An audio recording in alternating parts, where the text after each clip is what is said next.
Everyone, my self ઋતુ શુક્લા. આજનો topic છે પેશી સંવર્ધન એટલે કે ટીશ્યુ કલ્ચરનો. તો 1950 દરમિયાન વૈજ્ઞાનિકોને એવું જાણવા મળ્યું કે વનસ્પતિના નિવેશ એટલે કે એક્સપ્લાન્ટમાંથી સંપૂર્ણ વનસ્પતિનું નિર્માણ કરવામાં આવે છે, જેના માટે વનસ્પતિના ટુકડા, જેને આપણે નિવેશ્ય કહીએ છીએ, એક્સપ્લાન્ટ કહીએ છીએ, તેને જંતુમુક્ત લેબોરેટરીમાં ઉછેરવામાં આવતો હોય છે. તેમાં તેનું માધ્યમ જે હોય છે તે કાર્બનિક ઘટકો, amino acid, vitamins, sucrose, auxin, સાયટોકાઇનિન વગેરે રાખવામાં આવે છે. આમ વનસ્પતિના નાના ટુકડામાંથી એટલે કે નિવેશ્યમાંથી સંપૂર્ણ છોડને નિર્માણની પ્રક્રિયાને આપણે પૂર્ણ ક્ષમતા એટલે કે ટોટીપોટન્સી કહીએ છીએ.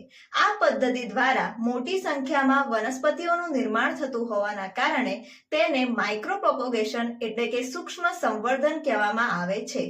આ પદ્ધતિ દ્વારા મળતી જે વનસ્પતિ હોય છે તે મૂળ વનસ્પતિને મળતી હોવાના કારણે તેને સોમાક્લોન્સ કહેવામાં આવે છે.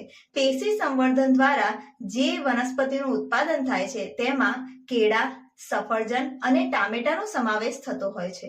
મારી ચેનલને લાઈક, શેર અને સબસ્ક્રાઇબ કરવાનું ભૂલતા નહીં. Thank you.